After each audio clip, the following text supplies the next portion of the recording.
আগামী ২৯শে সেপ্টেম্বর থেকে ৬ই অক্টোবর পর্যন্ত মোট ৮ দিন কিছু সময় ধরে স্যাটেলাইট সম্প্রচার কার্যক্রমে বিঘ্ন ঘটতে পারে বলে জানিয়েছে বাংলাদেশ স্যাটেলাইট কোম্পানি লিমিটেড। বুধবার এক সংবাদ বিজ্ঞপ্তিতে এই তথ্য জানানো হয়েছে। সংবাদ বিজ্ঞপ্তিতে বলা হয়, জিও স্টেশনারি স্যাটেলাইটের জন্য সৌর ব্যতিচার একটি সাধারণ মহাকাশীয় ঘটনা, যা বছরে ২ বার ঘটে। সৌর ব্যতিচারের কারণে স্যাটেলাইট নির্ভর সম্প্রচার কার্যক্রমে সাময়িক বিঘ্ন ঘটার সম্ভাবনা থাকে।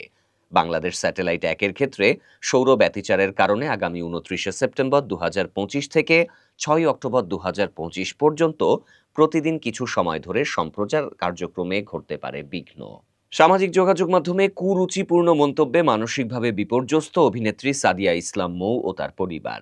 এক পডকাস্টে তিনি বিষয়টি তুলে ধরেন। নিজের ছেলের সাথে তোলা ছবির নিচে আপত্তিকর মন্তব্যে ব্যথিত হয়েছেন মৌ। তবে সবচেয়ে বেশি কষ্ট পেয়েছে তার ছেলে। ২০ বছরের তরুণটি এসব মন্তব্য প্রথমে নিজে দেখেনি, বন্ধুরা তাকে পাঠালে তীব্র লজ্জায় পড়ে যায়। ও এতটাই ভেঙে পড়েছে যে বাথরুম থেকে আমাকে টেক্সট করেছে, আমাকে জড়িয়ে ধরে কাঁদছে, বলছে, মা, ওরা আমার মাকে নিয়ে এভাবে কথা বলছে কেন? ওদের কি মা নেই? মৌ জানান, সন্তানদের বোঝানোর চেষ্টা করলেও এ ধরনের মন্তব্য তাদের গভীরভাবে আঘাত করছে।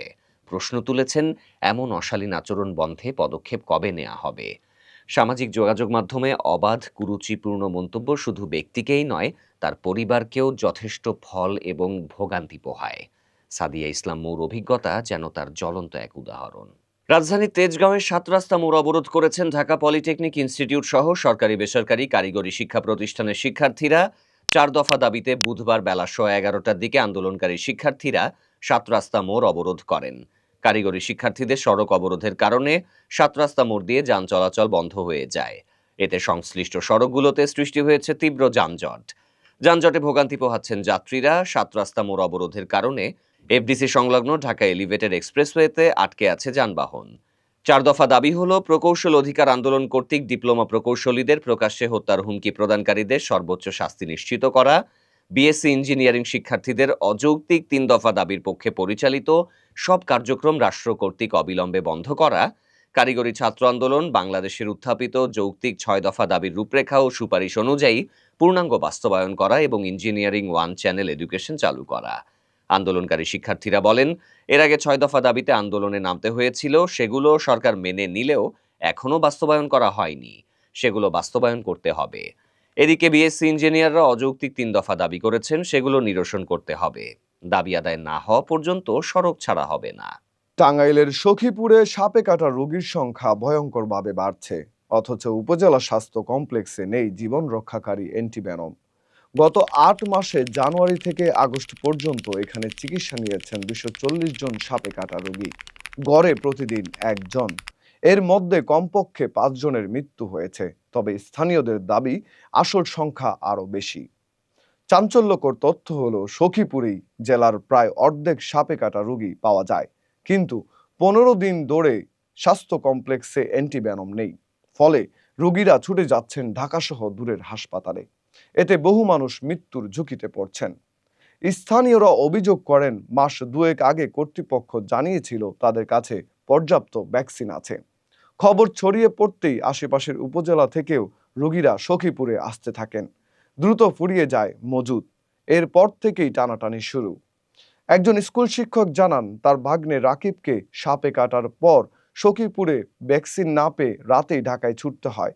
সারা রাত দোয়া করে কাটিয়েছি, ভোরে বেঁচে ফিরেছি। উপজেলা স্বাস্থ্য কর্মকর্তা ডাক্তার রেহেনা পারমিন রুমি বলেন, এখন আমাদের কাছে কোনো অ্যান্টিভেনম নেই।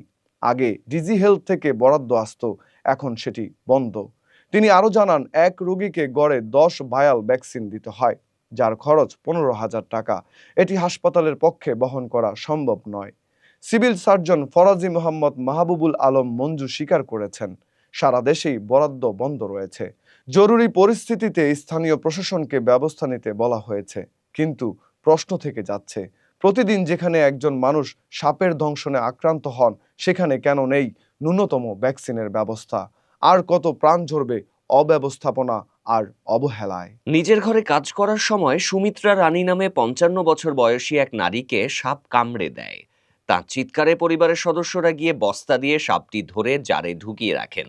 পরে সেই জার ও সুমিত্রাকে নিয়ে যাওয়া হয় উপজেলা স্বাস্থ্য কমপ্লেক্সে। গতকাল মঙ্গলবার বিকেলে পঞ্চগড়ের দেবীগঞ্জ উপজেলার সোনাপোতা এলাকায় এই ঘটনা ঘটে। দেবীগঞ্জ উপজেলা স্বাস্থ্য কমপ্লেক্সের চিকিৎসকেরা সাপটি দেখে গোখরা বলে নিশ্চিত হন। পরে প্রাথমিক চিকিৎসা দিয়ে ওই নারীকে পাঠিয়ে দেন রংপুর মেডিকেল কলেজ হাসপাতালে। আজ বুধবার সকালে দেবীগঞ্জ উপজেলা স্বাস্থ্য কমপ্লেক্সের চিকিৎসা কর্মকর্তা মুশফিকা খাতুন জানান, ওই নারীকে গোখরা সাপ কামড়ে দিয়েছিল। আনার পরপরই তাকে অ্যান্টিভেনম দেয়া হয়েছে। পরে আইসিইউ সহ অন্যান্য সুবিধার জন্য রংপুর মেডিকেল কলেজ হাসপাতালে পাঠানো হয়েছে। বর্তমানে তিনি ভালো আছেন।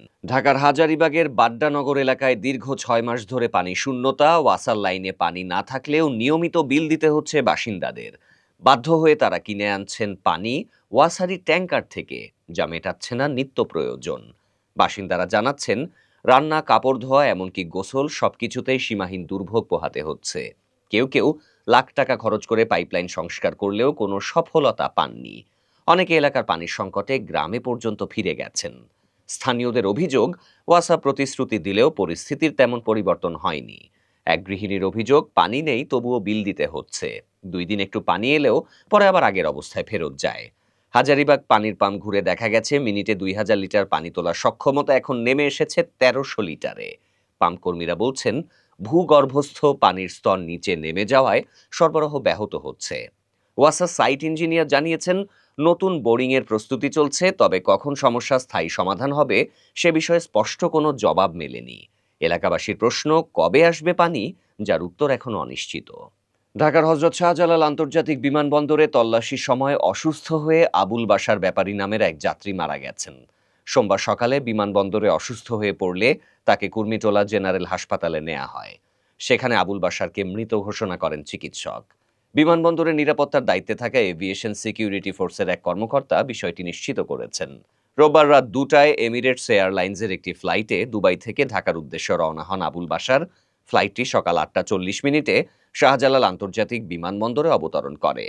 ইমিগ্রেশনের আনুষ্ঠানিকতা শেষে লাগেজ নিয়ে বিমানবন্দর কাস্টমস গ্রিন চ্যানেল পার হওয়ার সময় তল্লাশির মুখে পড়েন তিনি। লাগেজে শুল্কমুক্ত পণ্য থাকার বিষয়ে তাকে জিজ্ঞাসাবাদ করেন কাস্টমস কর্মকর্তারা। এ সময় আবুল বাশার অসুস্থ হয়ে পড়েন। তাকে কুর্মিটোলা হাসপাতালে নেওয়া হলে চিকিৎসক মৃত ঘোষণা করেন। আবুল বাশারের চাচা আনোয়ার হোসেন ব্যাপারী জানান, বিমানবন্দরের কাস্টমস কর্মকর্তারা তাকে ঘিরে ধরেন। এ সময় তার সঙ্গে থাকা মালপত্র একাধিকবার স্ক্যান করেন তারা। সন্দেহজনক কিছু না থাকার পর তাকে তল্লাশি করা হয়। পরে তিনি স্ট্রোকে মারা যান। আবুল বাশারের লাগেজ খোলা হয়নি, কিন্তু আবুল বাশার অসুস্থ হয়ে মারা যান।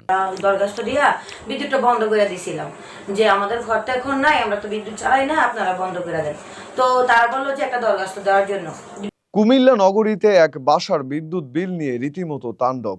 আগস্টে যেখানে বিল এসেছিল মাত্র 1,500 টাকা, সেপ্টেম্বরেই সেই বিল এক লাফে দাঁড়িয়েছে 1.5 লাখে। ভুক্তভোগী গৃহিণী তানজিদা আক্তার রিয়া হাতে বিল পেয়ে দিশেহারা। অভিযোগ জানাতে গেলে বিদ্যুৎ অফিসের কর্মকর্তারা একে অপরের ঘাড়ে দোষ চাপিয়ে পার পাওয়ার চেষ্টা করেন। অবশেষে তদন্তে বেরিয়ে আসে অন্য এক গ্রাহকের বিশাল বিল ভুল করে রিয়ার নামে চলে এসেছে। বিদ্যুৎ বিভাগ বলছে বিষয়টি দ্রুত সমাধান করা হবে। 1,500 টাকার বিল থেকে এক লাফে 1.5 লাখ, এ যেন গ্রাহকের জন্য রীতিমতো বিদ্যুতের ভুতুরে দুঃস্বপ্ন। আমার মন ভালো না, আমার মন ভালো না, প্রাণ ভালো না, করি কি উপায়? চিন্তা ভাবনা ছেড়ে দিয়া গান ধরিলাম তাই, আমার মন ভালো না। আমার নাম হলো বাউল জুলহাস, আমার দেশের বাড়ি শেরপুর। আমার জীবনে অনেক ইতিহাস, কিন্তু এত বলা যাবে না। তবে আমি একজনকে ভালোবেসে অনেক আঘাত খাওয়ার পর আমার যে পরিবার যারা আসছে, তাই না, এদের সঙ্গেও মনে করেন আমি বাউল হিসেবে তারা আমার তেমন মূল্যায়ন করে না, যার ফলে আমি একতারা নিয়ে বাড়ি থেকে বের হয়ে আসছি। এবং আমি একজন ধনাঢ্য ব্যক্তি। আমি নিজে মসজিদের জমি দিছি, মাদ্রাসার জমি দিছি, কিন্তু আমার জমি অন্য লোকে দখল করে খায়। এই জমিটা আমি নিবার যায়, উনিরা ধনাঢ্য ব্যক্তি, ওনারা আমার উপরে মামলা দেয়। একযোগে আমি 12 বছর মামলা পেয়ে যা কিছু আমার ছিল সব বিক্রি করছি, খালি বাড়ি বিদে আছে। এই দুঃখে আমি একতারা নিয়ে বাহির হয়ে দেশ থেকে এসে পড়ছি। এখন এই ঢাকা শহরে ঘুরি একতারা নিয়ে, গান গাই। লোকে যদি কিছু দেয় তো ভালো মন্দ খাইতে পারি, আর না দিলে তাই না, না খাইতে পারি। এই অবস্থায় আমার সংসার চলতেছে, জীবন চলতেছে। আচ্ছা, আপনি কত বছর প্রেম করেছেন? আমি প্রেম করেছি 10-12 বছর প্রেম করেছি। এখন সব কিছু ত্যাগ করে আমি এই ঢাকা শহরে জিয়া উদ্যানে এসে গান গাই, রবীন্দ্র সরোবরে গান গাই, বিভিন্ন জায়গায় ঘুরি আর গান গাই। গান শুনে লোকে যা দেয় তাই দিয়ে আমার চলে। আচ্ছা, আপনার ব্রেকআপ হয়েছিল কত বছরে? এটা তো অনেক দিনই হয়েছিল। এখন আমি এই পর্যায়ে আছি, তাই না, আমি আর বেশি কিছু বলতে চাই না। আচ্ছা, ব্রেকআপের কারণটা কি ছিল? এখন মনে করেন আমি যখন প্রেম করছি, তাই না, তখন তো আমি বিয়ে করার পর প্রেম করছিলাম, বুঝছেন, যার ফলে আমার এই দশা হয়েছে। একসঙ্গে খাইছি, আমি খাই ওনারে দিছি, ওনা খায় উনি খায় আমারে দিছে, বুঝছেন। এরকম ইতিহাস তো বহু, বুঝছেন, এটা তো আর এত বলা যাবে না। দুজন দুজনকে কতটুকু ভালোবাসতেন? দুজনকে খুবই ভালোবাসতাম, তাই না। একটা নতুন খাবার হইলে উনি আমার জন্য রাখতো, আমি ওনার জন্য রাখতাম, তাই না। এটা কখন খাওয়াবো এই চিন্তায় থাকতাম, সেও চিন্তায় থাকতো যে কখন খাওয়াবো। এখনো কি যোগাযোগ হয়? না, এখন কোনো যোগাযোগ নাই, এখন পাথর হয়ে গেছে, এখন আর যোগাযোগের দরকার নেই। এখন আমি তো দেশ ছেড়ে দিছি, আর যোগাযোগের দরকার নেই। আপনার প্রেমিকা কি আপনাকে কখনো খুঁজেছেন? না, সে মাঝে মধ্যে ফোন দিত, আমি যেহেতু দূরে পড়ে গেছে, আমি আরো দূরে সরে যাবার লাগে আর ফোনে করে নি। এখন আর কোনো দেখা সাক্ষাৎ নেই, কোনো ফোনে কোনো কথাবার্তা নেই। উনি বিয়ে করেছেন? হ্যাঁ, উনি বিয়ে করেছে। বিয়ের পরেও কি আপনাদের দেখা হয়েছে? না, বিয়ের পরে আর আমি কোনো দেখা সাক্ষাৎ করি। আমার বাড়ি থেকে ওর বাড়ি 5-6 কিলো দূরে। আপনাদের মানে সম্পর্কটা হয় কিভাবে? সম্পর্ক হয়, আমি টুকটাক গান গাইতাম, তাই না, ও গান ভালোবাসতো, আমি মাঝে মধ্যে ওনারে গান শোনাইতাম, উনিও গান গাইতো আমার সঙ্গে। এইভাবে আস্তে আস্তে গেছে আর কি। আপনাদের প্রথম দেখাটা কোথায় হয়েছিল? প্রথম দেখা হয়েছে আঙ্গুরে রাস্তায় দেখা হওয়ার পর আমি একাই গান গাইয়ে যাইতেছি, তখন ওই মেয়েটা বলছে যে আপনার গান ভালো লাগে, আপনার গান আমি শুনবো, কোন জায়গায় শুনবো বলে। এই তো আস্তে এইভাবে। আপনাদের দুজনের মধ্যে কি এরকম কখনো পরিকল্পনা আসে না যে আপনারা পালিয়ে যাবেন, বিয়ে করবেন, বিয়ে সংসার করবার করবেন? পরিকল্পনা আছে, পালিয়ে যাওয়ার কোনো পরিকল্পনা ছিল না, তাই না। তারপরে হলোই না। এখনো ওনাকে অনেক মিস করেন? হ্যাঁ, মাঝে মধ্যে মনে হয়, কিন্তু এখন মন তো পাথর হয়ে গেছে, তাই না। লাভের মাঝে লাভ হলো, গলাতে কলঙ্কের ফুল, তাই না। লাভ হয় নাই, বরং কলঙ্ক হয়েছে, তাই না। ভালোবাসা করার চাই না করা ভালো, কেউ যাতে ভালোবাসা না করে, ভালোবাসা করা ভালো না। যখন আপনার তার প্রতি ভালোবাসা জেগে ওঠে বা তার স্মৃতি মনে পড়ে বা তাকে যখন প্রচুর দেখতে ইচ্ছা করে, তখন আপনি কি করেন? তখন আমি গান গাই, ওর সঙ্গে যে গানগুলি গাইতাম সেই গানগুলি গাই। উনি কি ধরনের গান পছন্দ করতেন? উনি গান পছন্দ করতো, বাউল জাতীয় গান পছন্দ করতো, তাই না। আমি ভালোবাসি বা নাই বাসি, তাই না, তুমি ভালোবাসো বা নাই বাসো, তোমায় আমি বেসেছি, তোমার কাছে থাকবো আমি হয়ে চিরদাসী, এগুলি গানই তিনি বেশি পছন্দ করতেন।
কোশ্চেন করার ক্ষেত্রে যাবার হাতে এরকম হলুদ দই করবেন, এটাকে করবেন, ঠিক আছে? কারণ অনেকে সাধারণ শিক্ষার্থী দাবি সম্বন্ধে ছাত্র দাবি সম্বন্ধে ইয়া না, মানে পরিষ্কার না।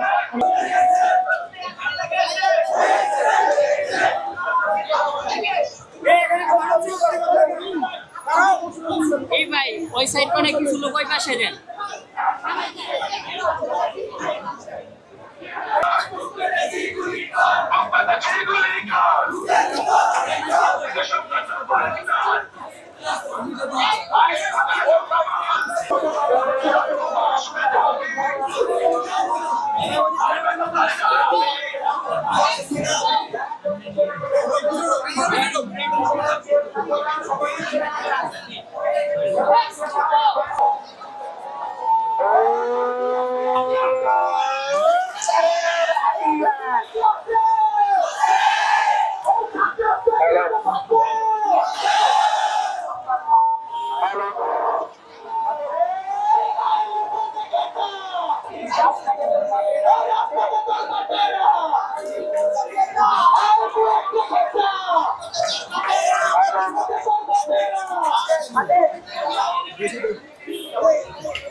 দেশ তো আর নাই, দেশ তো শেষ।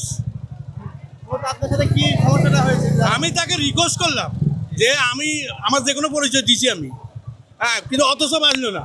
আরে তোর মতো হলাম মুতি দিলে বাইচে যায়, কথা আছে না ওই যে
কিসের আন্দোলন? আগে কি হয়েছে কি জানাবেন আমাদের? এলে বাটপার দেশটাকে দগ্ধ করছে এরা। দেশ তো আর নাই, দেশটা শেষ। আপনার সাথে কি সমস্যাটা হয়েছে? আমি তাকে রিকোয়েস্ট করলাম যে আমার যে কোনো পরিচয় দিছি আমি, হ্যাঁ, কিন্তু অথচ বাজলো না। আরে তোর মতো হলাম মুতি দিলে বাইচা যায়, কথা আছে না? ওই যে দুলু কইছে না,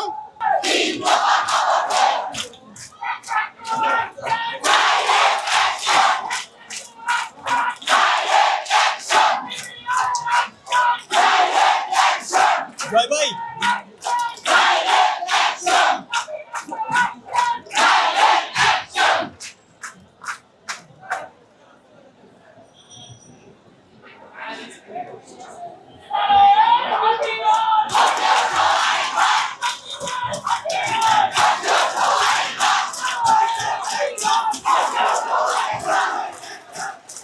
দেখতেছেনই তো, রাস্তা বন্ধ করে রাখছে, কোনো নিউজ নাই, কিছু নাই। এখন রং টাইনে যাবো, ওখানে যদি আমার মামলা দিয়ে দেয় সেটার দায়ভার কে নিবে?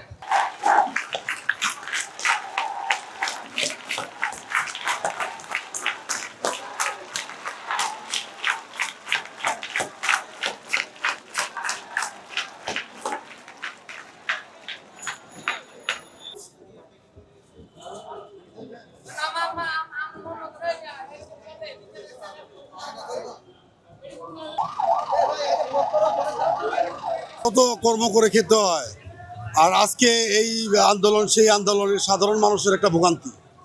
আমাদের পেটের মধ্যে ভাত নাই, কিন্তু আমাদের ভোগান্তি ঠিক আমাদের ভুক্ত হয়। আসলে আর কি বলবো, বলার মতো আর ভাষা নেই। আমি হচ্ছে মগবাজার নয়টলা চেয়ারম্যান গলি থাকি। আমার ওয়ার্কশপ হচ্ছে তেজগাঁ ট্রাক স্ট্যান্ড। এখন আমি এতটুক জায়গার জন্য আমি যেতে পারছি না, আমার লোক মারা গেছে, ওর ডেড বডি সার্টিফিকেট নিয়ে আমাকে আবার রিটার্ন করতে হবে। ওনাদেরকে তো বললাম, ওনারা তো কোনো রেসপন্স করলো না। এখন এই ভোগান্তি আর এই দেশে কতদিন বলেন? এখন নিজের কাছে মনে হচ্ছে যে এই দেশে জন্ম নেওয়াটাই মনে হয় আমাদের অপরাধ ছিল। তাদেরকে আমরা এই রোডটা ব্লক করছি, বাট উপরের ফ্লাইওভার ছাড়া এই পাশের রোডগুলো ছাড়া ভাইয়া তাদেরকে আর কতভাবে আমরা হেল্প করতে পারবো? আমাদের তো আমরা তো একটা আন্দোলন করতেছি ভাইয়া।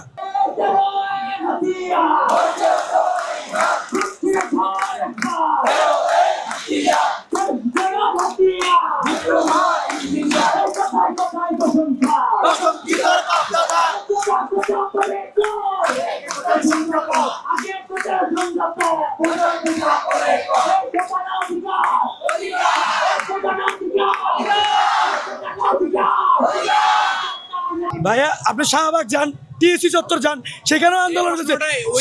ওই জায়গায় যে তাদেরকে জিজ্ঞেস করেন, তারাও করতেছে এইভাবে আন্দোলন। ভাইয়া আমরা কি পছন্দ করতে দেন? আমরা হচ্ছে ওরকম জায়গায় দেখছি, ওরকম মানে সাধারণ মানুষ পছন্দ করে নাই যে রাস্তা বন্ধ করে আন্দোলন। সেক্ষেত্রে কি বলবেন আপনারা? আজকের সারা বাংলাদেশ ব্যাপী ডিপ্লোমা ইঞ্জিনিয়ারদের এই অবরোধের কারণ হচ্ছে বিএসসি প্রকৌশলীরা আমাদের ডিপ্লোমার ছাত্রদেরকে হত্যার হুমকি দিয়েছে, গুলি করে হত্যা করতে চেয়েছে। আমি শিক্ষক হিসাবে এটার তীব্র প্রতিবাদ জানাচ্ছি এবং নিন্দা জ্ঞাপন করছি।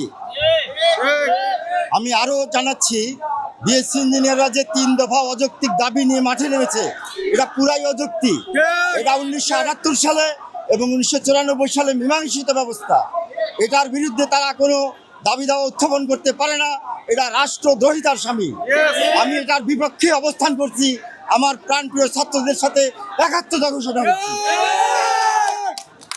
আমি আমার এই ডিপ্লোমা ইঞ্জিনিয়ারদের যৌক্তিক 7 দফা দাবিকে সরকারকে অবিলম্বে মেনে নেওয়ার জন্য অনুরোধ জানাচ্ছি।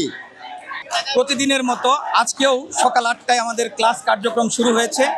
আমার শিক্ষকরা সবাই ক্লাসে ছিল, কিন্তু আপনারা জানেন যে একজন শিক্ষক হিসেবে যখন আমার ছাত্ররা তাদের নিজেদের অস্তিত্ব রক্ষার্থে, তাদের নিজের জীবন রক্ষার্থে যখন রাজপথে নেমে আসে, তখন কোনো সচেতন শিক্ষক ক্লাসরুমে বসে থাকতে পারে না।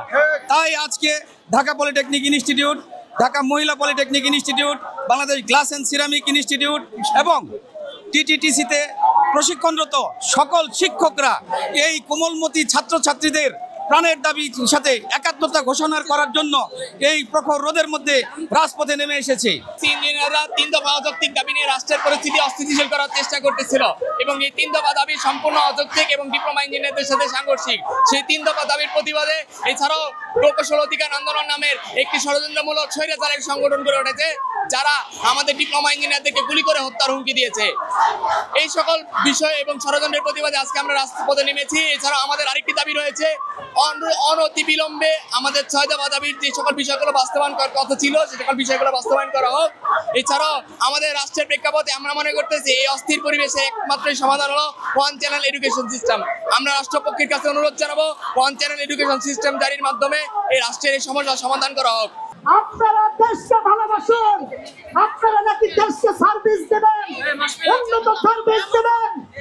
বাংলাদেশের 54 বছরে কতগুলো উন্নত সার্ভিস দিচ্ছেন, দেশটাকে আপনারা কতটুকু উন্নত করে গেছেন।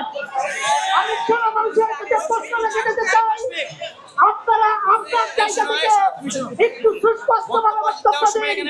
আপনি যখন বিদ্যুৎ বিচ্ছিন্ন থাকেন তখন আপনাকে ওই রুম থেকে সার্ভিস দিচ্ছে। আমরা কোনো শান্ত থাকতে চাই। আমি এই কমিশনকে বলে দিতে চাই, 3 দফার একটা দফাও যদি বাস্তবায়নের ন্যূনতম ইতিহাস দেখায় তাহলে আমরা বলে দিচ্ছি এই স্বাধীন বাংলাদেশে অন্যায় দাবিদার কোনো কিছু মেনে নিবে না। আমরা বলছি এই কমিশন আর স্বাধীন কমিশন নেই। ফার্স্টের একজন অধ্যাপক সাহেব ঘোষণা দিয়েছেন ফজলুর রহমান সাহেব তার ফুপা, তাহলে আমরা বলতে পারি এটা ফুপা কমিশন। এই ফুপা কমিশনের কাছে ডিপ্লোমা ইঞ্জিনিয়ার তার অধিকার ফিরে পাবে। বুয়েটের বড় ভাই এবং বোনেরা, আপনাদের উদ্দেশ্যে বলছি, আমার বাবা মার 3 সন্তান, যেই সন্তান দুটি মেধাবী, অতি মেধাবী, আপনাদেরকে বুয়েটে ভর্তি করেছেন, চুয়েটে ভর্তি করেছেন, রুয়েটে ভর্তি করেছেন, আর আমি কম মেধাবী বলে আমাকে পলিটেকনিকে ভর্তি করেছেন। এখন কেন আপনাদের স্বপ্ন জেগে উঠলো পলিটেকনিকে আমার পদে আসার জন্য? আমি তো চাচ্ছি না। আপনারা যেখানে অবস্থান করছেন, যেখানে বুয়েটে আছেন, চুয়েটে রুয়েটে আছেন, আমি তো সেখানে যেতে চাচ্ছি না। কে ষড়যন্ত্র করছে? আমাদের এই 3 দফা আপনারা যেটি দিয়েছেন এটি একটি মীমাংসিত বিষয়। আমি মিডিয়া কর্মীদের ভাইদের উদ্দেশ্যে বলতে চাই, আপনার সরকারের উদ্দেশ্যে বলতে চাই, আপনারা এটুকুই শুধু, এটা শুধুই ষড়যন্ত্র নয়, গভীর ষড়যন্ত্র। আমরা মাঠের ইঞ্জিনিয়ার, আমরা মাঠে কাজ করতে চাই।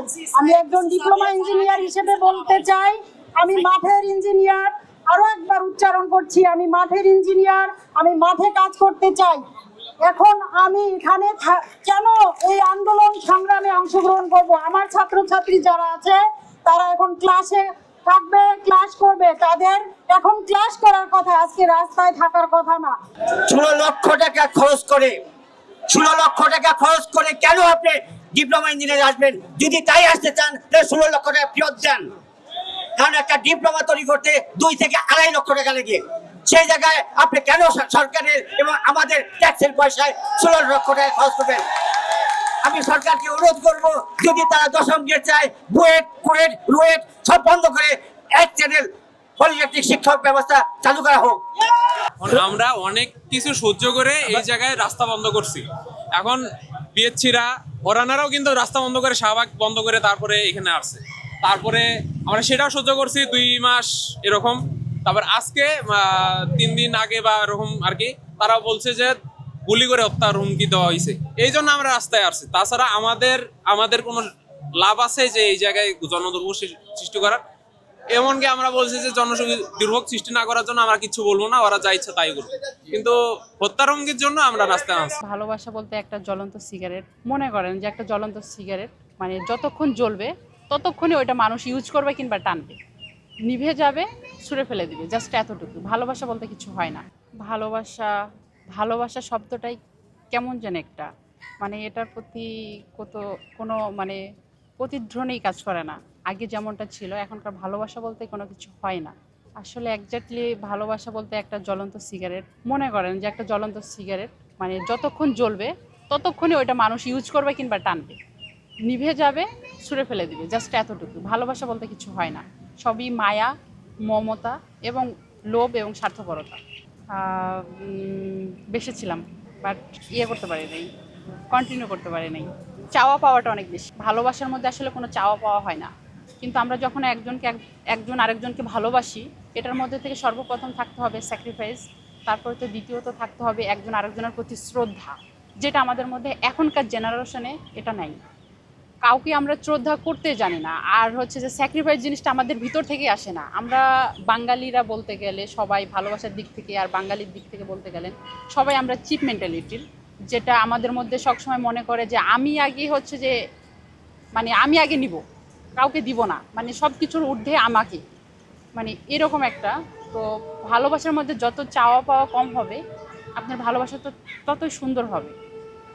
আর ভালোবাসার মধ্যে বলতে গেলে হচ্ছে আপনি দুজনের প্রতি একটা সহনতাশীল থাকতে হবে, যেটা এখনকার বর্তমান যুগে নাই। আর আমি ভালোবাসা কন্টিনিউ এই জন্য করতে পারি নাই, হয়তো তার চাওয়া পাওয়া আমি পূর্ণ করতে পারি নাই। সে যেটা চেয়েছে সেটা মানে আমার দেওয়ার ঊর্ধ্বে।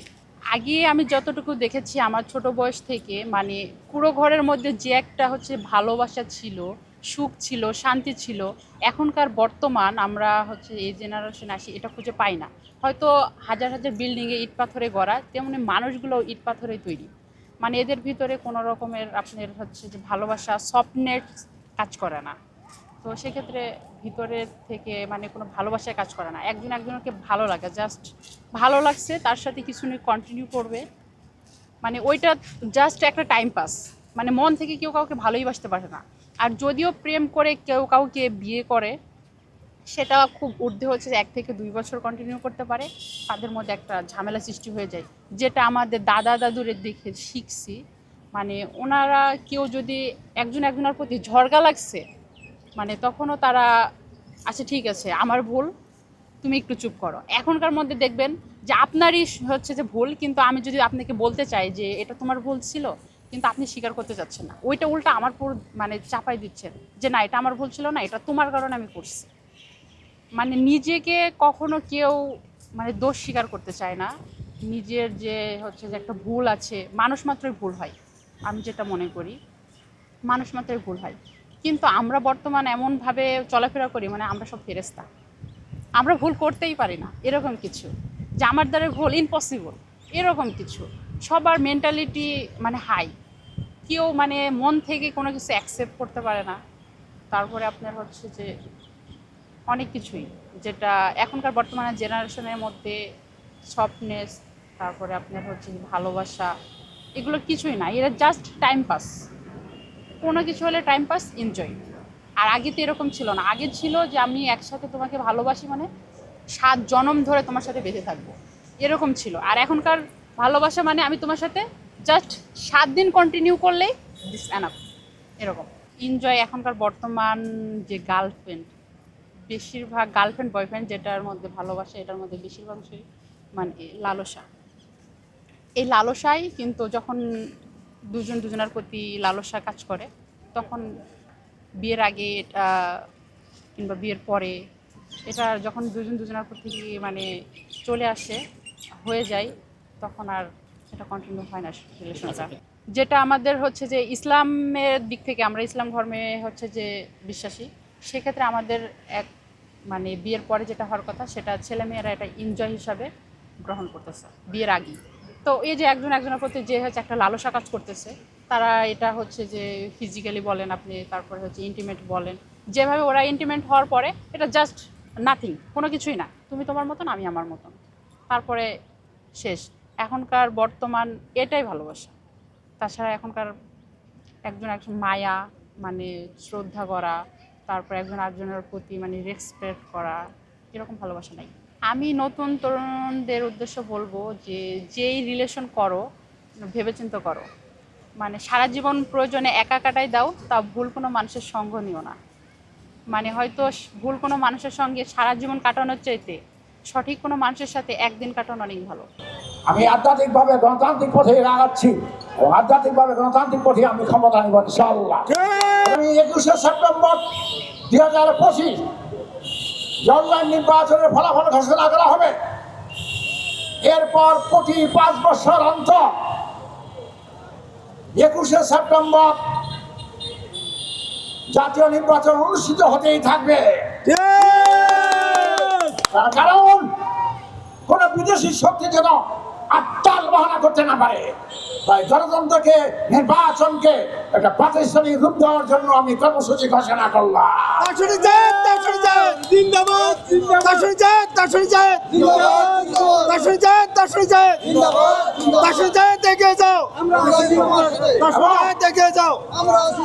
এবং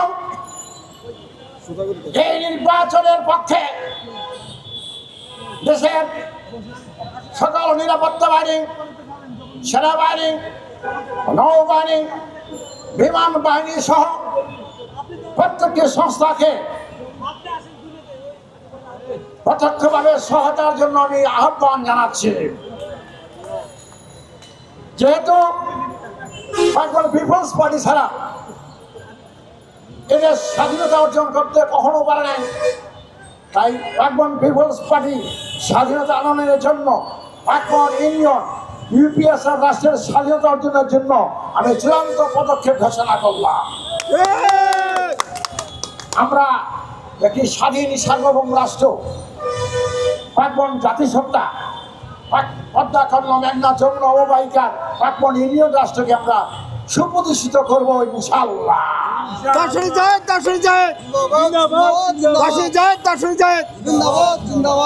এতে যারা আমার বিরোধিতা করবে তাদের পরিণতি আধ্যাত্মিকভাবেই হবে। যেহেতু বিগত 54 বৎসরে আওয়ামী লীগ 4 বার ক্ষমতা থেকে বিতাড়িত হয়েছে, বিএনপি তার দোসররা 4 বার ক্ষমতা থেকে বিতাড়িত হয়েছে, দেশের কোটি কোটিতে শাখা সম্পদ লুণ্ঠন করেছে, তাই এদেশের জনগণ প্রতিবাদ মুখর হয়ে চলেছে। তাই জনগণের সাথে সংহতি প্রকাশ করে এদেরকে দেশের মাটি থেকে রাজনৈতিকভাবে নির্মূল করার জন্য আমি প্রত্যয় ঘোষণা করছি।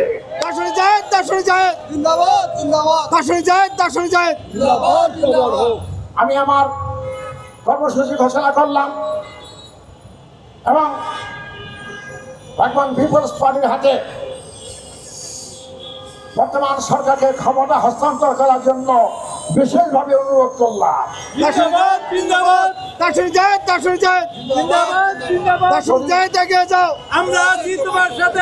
যেহেতু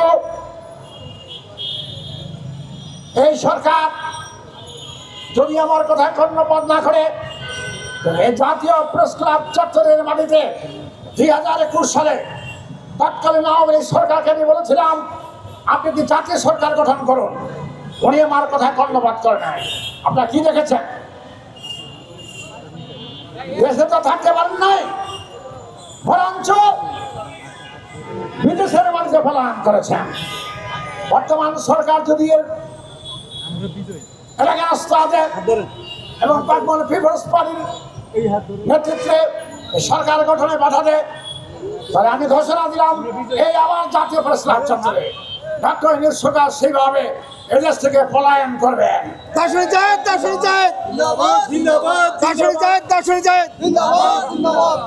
ভারত সরকার আমার পিপলস পার্টির উত্থানকে বারবার বাধাগ্রস্ত করছে, তাই ভারতের মোদী সরকারকে তার দেশ থেকে সে দেশের জনগণ বিতরণ করবেন ইনশাআল্লাহ। এবং পদ্মা কর্ণফুলী মেঘনা যমুনা অববাহিকায় আমি স্বাধীন সার্বভৌম রাষ্ট্র ঘোষণা করবো ইনশাআল্লাহ। আপনার প্রস্তুতি নেই। ওদেশের মানুষ, এদেশের মানুষ, দুই দেশের মানুষ বক্তব্য শেষ করুন।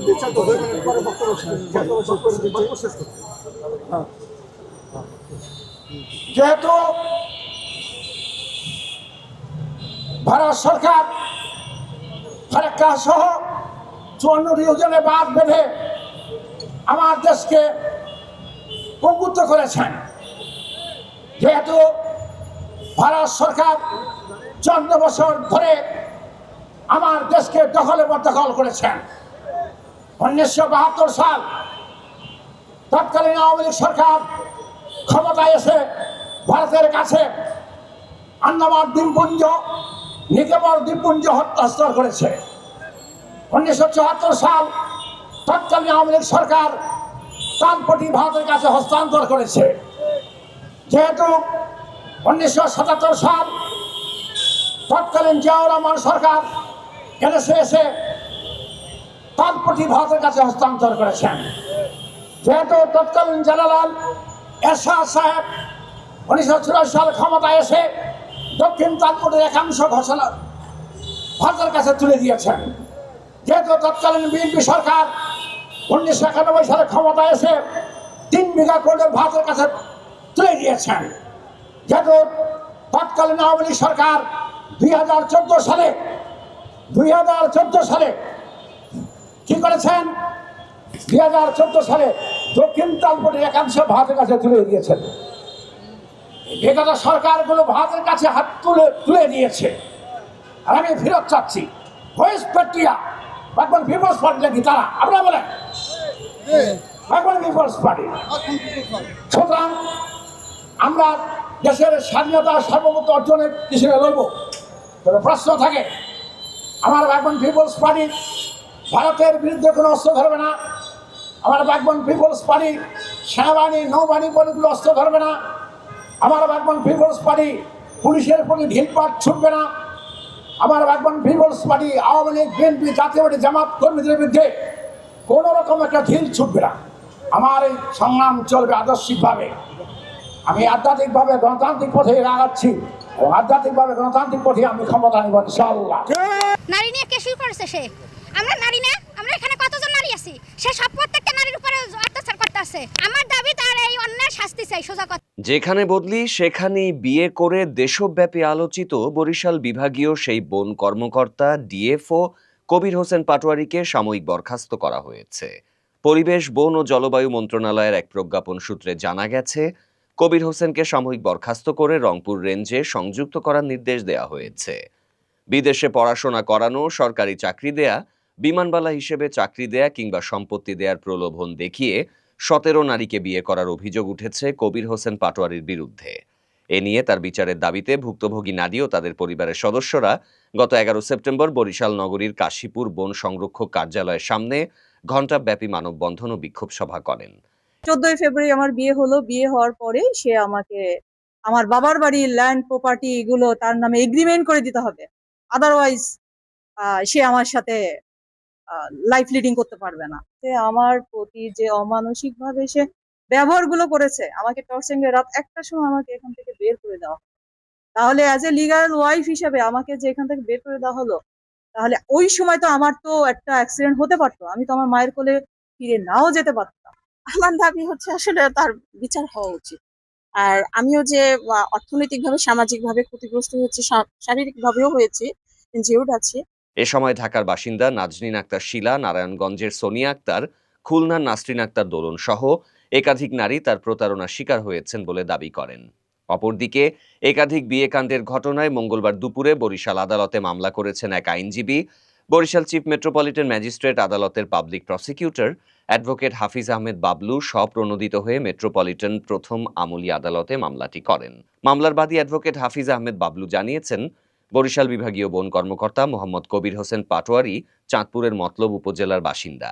তিনি এর আগে ঢাকা, খুলনা, সিরাজগঞ্জ, বাগেরহাট সহ বিভিন্ন জেলায় কর্মরত থাকাকালে 17টি বিয়ে ও বিয়ের নামে প্রতারণা করেছেন। বিভিন্ন গণমাধ্যমে প্রকাশিত সংবাদে তিনি বিষয়টি জেনেছেন। আইনজীবী আরও জানিয়েছেন, আসামি বন কর্মকর্তা মোহাম্মদ কবির হোসেন পাটোয়ারি প্রতিটি বিয়ের বিষয়ে মুসলিম ফ্যামিলি আইনের 1961 6 ধারার বিধান লঙ্ঘন করে অধ্যাদেশ 6 5 এবং খ ধারার অপরাধ সংঘটিত করেছেন।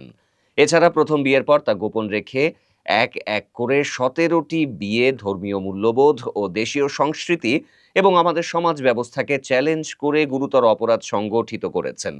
গণমাধ্যমের খবর দেখে তিনি স্বপ্রণোদিত হয়ে আদালতে মামলা করেছেন। সার্বিক বিষয়ে জানতে অভিযুক্ত বরিশাল বিভাগীয় বন কর্মকর্তা মোহাম্মদ কবির হোসেন পাটোয়ারির ব্যবহৃত মোবাইল ফোনে একাধিকবার কল করা হলেও তা বন্ধ থাকায় কোনো বক্তব্য নেওয়া সম্ভব হয়নি।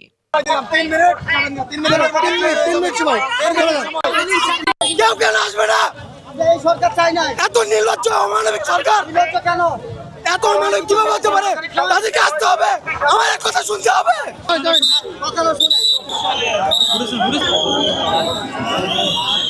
পুলিশ আমাদের বলছিল এই জায়গা আপনারা 3 মিনিটের ভিতর ছেড়ে দিবেন, 3 মিনিটের ভিতর না ছাড়লে আমরা বল প্রয়োগ করব।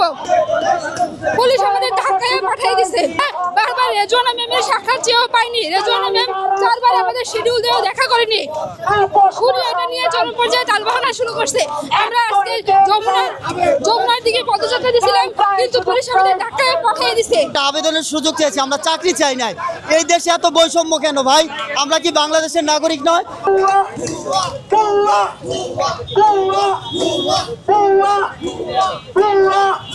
প্রেস ক্লাবে পড়ে আসি, আমাদের যত স্মারকলিপি এ পর্যন্ত প্রতিটা উপদেষ্টার কাছে পৌঁছানো হয়েছে। আসলে সচিবদের আর ওনাদের পিএসদের তালবাহানার কারণে আমাদের যৌক্তিকভাবে কোনো উপদেষ্টার সঙ্গে এখন পর্যন্ত বসা হচ্ছে না। আমাদের দাবি যদি অযৌক্তিক হয় আমরা 5 মিনিটে প্রেস ক্লাব ছেড়ে দেব, আর যদি আমাদের দাবি যৌক্তিক হয় তাহলে আমাদের দাবি মেনে নিন, আমরা প্রেস ক্লাব ছেড়ে চলে যাব। কিন্তু এই প্রশাসন গত 42 দিন ধরে একের পর এক চলতে আছে, বলতেছে যে প্রশাসনে আজকে ফাল উঠাবে, কালকে ফাল উঠাবে, কিন্তু স্মারকলিপিতে আমাদের দেওয়া যে 90 থেকে 94 যারা প্রকৃত করোনাকালীন ক্ষতিগ্রস্ত ব্যাকডেট বঞ্চিত, এদের এই ব্যাকডেট ন্যূনতম 3 বছর দিয়ে আমাদের ঘরে ফেরার রাস্তা পরিষ্কার করুক। বারবার বলার পরেও কোনো উপদেষ্টা এটা আমলেই নিচ্ছে না। এখন ওনাদের এই 5 জুলাই আগস্ট অভ্যুত্থানের মধ্য দিয়ে আমাদের রক্তের উপর দিয়ে এই উপদেষ্টা পরিষদকে বসানো হয়েছে। আমাদের এই যৌক্তিক দাবি যদি ওনারা মেনে না নেয়, তাহলে আমরা আজকে প্রধান উপদেষ্টার সঙ্গে সরাসরি, যেহেতু কোনো উপদেষ্টার কানে পৌঁছতেছে না, আমরা চাচ্ছি যে আমাদের এই যৌক্তিক দাবিটা আমরা প্রধান উপদেষ্টার কানে পৌঁছাবো। এই জন্য আমরা যমুনের সামনে অবস্থান নিয়েছিলাম, কিন্তু পুলিশ দিয়ে এই যে অতর্কিত হামলা চালালো, এইটা আমরা কোনোভাবেই মেনে নেব না। এর আগে আমরা বিগত 10 তারিখে যখন সচিবালয় অভিমুখে যাই, পুলিশ দিয়ে জল কামান, টিয়ার শেল, এমনকি আমার বোনদের উপর অতর্কিত হামলা চালানো হয়েছে। আমরা যদি ওইখানে বললাম যে আমরা 5 মিনিট কথা বলে চলে দেব, আমাদের ওইখানে দাঁড়ানো দিয়েনি, পুলিশ দিয়ে ধাক্কাধাক্কি করে সবারে সরাইছে। আপনারা ভিডিও ফুটেজ চেক করেন, কেউ ওখান থেকে সরে নেই। দেশের প্রধান উপদেষ্টা কার্যালয়ে স্মারকলিপি দেওয়া হয়েছে, কিন্তু আমাদের বিষয়টা যৌক্তিক দাবি হওয়ার পরেও কোনো আমলেই নিচ্ছে না। আমাদের একটা দেশের নাগরিক হিসাবে একটা উপদেষ্টার সঙ্গে সাক্ষাৎ করার তো অধিকার আছে। আমাদের দাবি যৌক্তিক হবে না, সেব আমাদের বলে দিবেন, আমরা চলে যাব। কিন্তু যৌক্তিক হওয়ার পরেও ওনারা নানা রকম তালবাহানা করতেছে। 90 থেকে 94 সবাই পায়, এটা কেমন বৈষম্য? আজকে 42 দিন ধরে আমাদের একটা কথা বলার সুযোগ করে দেন। 2020 সালে করোনা 3 বছর চলে গেছে, এখন 3 বছরের ক্ষতিপূরণ যদি 2024 সালে আসে 2 বছর পরে দেয়, সেটা কি হবে? যাদের বয়স ছিল করোনাকালীন সময়ে 25, 26, 27, তারা তো অটোমেটিক্যালি সময় হারিয়ে ফেলেছে। আমাদেরকে দিতে হবে, কেন দেবে না? আমাদেরকে ব্যাকডেট কেন দেবে না? এটা আমার অধিকার। করোনা এই সময়টা আমার নষ্ট হয়ে গেছে, এই সময় যেহেতু করোনা আমার নষ্ট হয়ে গেছে, আমি অ্যাপ্লাই করতে পারি নাই, তো আমাকে সুযোগটা দিতে হবে, আর কিছু না।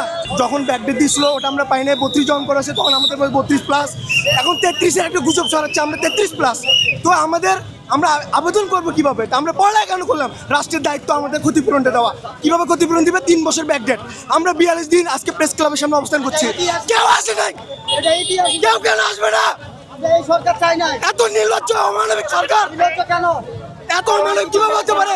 তাদেরকে আসতে হবে, আমার এক কথা শুনতে হবে আমাদের কথা। আমরা এই জুলাই আমরা এখানে এই সরকারকে আমরা বসাইছি, ওরা বসে নাই। হাসনাতের সিআরএফের আলোচনায় আইন উপদেষ্টার ভোলা কথা। আওয়ামী লীগের ক্ষমতাসীনদের বিদেশে চিকিৎসা নিয়ে একসময় সোচ্চার ছিলেন আইন উপদেষ্টা ডক্টর আসিফ নজরুল। ফেসবুকে গলা ফাটিয়ে লিখেছিলেন কত রকম কড়া নিয়ম আরোপ করবেন, কিন্তু সময় যে কিভাবে বদলায়। ক্ষমতার কক্ষপথে পা রাখতেই সেই স্ট্যাটাস যেন ভেসে গেছে আকাশে। কি লিখেছিলেন আসিফ নজরুল? 2020 সালের আলোচিত সেই পোস্টে তিনি প্রস্তাব দিয়েছিলেন প্রেসিডেন্ট, প্রধানমন্ত্রী ও মন্ত্রীরা বিদেশে চিকিৎসা নিতে পারবেন না, তাদের সন্তানরা সরকারি চাকরি বা ব্যবসার সঙ্গে যুক্ত হতে পারবেন না, সপ্তাহে একদিন তাদের গণপরিবহনে উঠতেই হবে। বিদেশে ভ্রমণে অতিরিক্ত সফরসঙ্গী নেওয়া যাবে না। জনগণের টাকায় কোনো কিছু উদ্বোধনে নিজেদের নাম জুড়ে দেওয়া যাবে না। এমনকি মহামান্য বা মাননীয় বলাও হবে নিষিদ্ধ। সবশেষে তিনি নায়কের মতো ঘোষণা দিয়েছিলেন, যারা লুটেরা, চোর আর সন্ত্রাসী তাদের জীবন নরক বানিয়ে ছাড়ব। 16 সেপ্টেম্বর বিকেলে জাতীয় নাগরিক পার্টি এনসিপির দক্ষিণাঞ্চলীয় মুখ্য সংগঠক হাসনাত আবদুল্লাহ নিজের ভেরিফাইড ফেসবুকে সেই পোস্টটি শেয়ার করে শুধু একটি শব্দ লিখেছেন, আচ্ছা। এই একটি শব্দেই সামাজিক মাধ্যমে তুমুল আলোচনার ঝড় ওঠে। কারণটি খুবই স্পষ্ট। এখন উপদেষ্টা আসিফ নজরুল নিজে ক্ষমতার আসনে বসে আছেন, অথচ তার ঘোষিত কোনো নীতি বাস্তবে নেই, বরং ঠিক উল্টোটা হচ্ছে। এমন সময়ে স্বাস্থ্য উপদেষ্টা নুরজাহান বেগম চিকিৎসার জন্য সিঙ্গাপুর গেছেন। সরকারের পক্ষ থেকে বলা হচ্ছে এটি মানবিক কারণেই, কিন্তু তাতে প্রশ্ন থামছে না। মানবিক কারণটা কি কেবল ক্ষমতাসীনদের জন্যই? মানুষ এখন প্রশ্ন তুলছে, ফেসবুকে বিপ্লবী লেখা লিখে ক্ষমতায় এসে সব ভুলে যাওয়া কি এখন নতুন রাজনীতি? আসিফ নজরুল কি তখন সত্যিই জনগণের জন্য লিখেছিলেন, নাকি সেটি ছিল কেবল চাপাবাজি? এভাবেই একটি পুরনো স্ট্যাটাস নতুন করে ভাইরাল হয়ে আসিফ নজরুলকে আবারও জনরোষের মুখে দাঁড় করিয়েছে। প্রধান উপদেষ্টা ডক্টর মোহাম্মদ ইউনূস বলেছেন, আগামী বছরের ফেব্রুয়ারি মাসে রমজানের আগেই দেশে ত্রয়োদশ নির্বাচন অনুষ্ঠিত হবে। সরকার বিশ্বাসযোগ্য নির্বাচন আয়োজনের জন্য অঙ্গীকারবদ্ধ। মঙ্গলবার সন্ধ্যায় ওয়াশিংটন ডিসি থেকে ভিডিও কলে ডক্টর ইউনূসের সাথে কথা বলেন আন্তর্জাতিক মুদ্রা তহবিলের ব্যবস্থাপনা পরিচালক ক্রিস্টালিনা জর্জিয়েভা। এ সময় ডক্টর ইউনূস এসব কথা বলেন। বাসসের এক প্রতিবেদনে এই তথ্য জানানো হয়েছে। বাসস জানিয়েছে, ডক্টর ইউনূস জর্জিয়েভাকে জানান, অন্তর্বর্তীকালীন সরকার সময়মতো বিশ্বাসযোগ্য নির্বাচন আয়োজনের জন্য অঙ্গীকারবদ্ধ। আগামী ফেব্রুয়ারিতে পবিত্র রমজানের পূর্বেই নির্বাচন অনুষ্ঠিত হবে। নির্বাচনের পর ডক্টর ইউনূস তার পূর্ববর্তী কাজে ফেরত যাবেন। অর্থনীতির সংকটকালীন পরিস্থিতি স্মরণ করে আইএমএফ প্রধান বলেন, আপনার অর্জন আমাকে মুগ্ধ করেছে। অল্প সময়ে আপনি অনেক কিছু করেছেন। যখন অবনতির ঝুঁকি অত্যন্ত বেশি ছিল, তখন আপনি দেশের দায়িত্ব নিয়েছেন। আপনি সঠিক সময়ে সঠিক ব্যক্তি।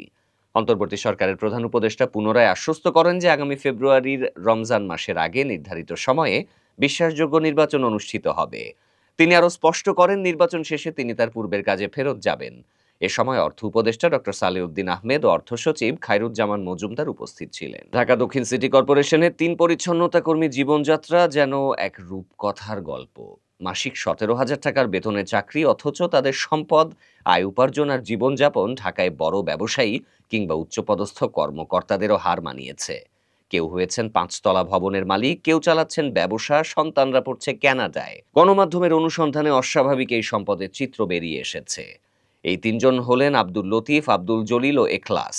শুধু পরিচ্ছন্নতা কর্মী হিসেবেই নয়, তারা দীর্ঘদিন ধরে ইউনিয়নের প্রভাবশালী নেতা হিসেবেও পরিচিত। জমি দখল, চাঁদাবাজি থেকে শুরু করে জালিয়াতির মতো অভিযোগ আছে তাদের বিরুদ্ধে। চলুন তাদের গল্প শোনা যাক। আব্দুল লতিফ ঢাকা দক্ষিণ সিটি কর্পোরেশনের ঝাড়ুদার হিসেবে কর্মজীবন শুরু করলেও এখন তিনি হাজারীবাগে 6 তলা ভবনের একাধিক ফ্ল্যাটের মালিক।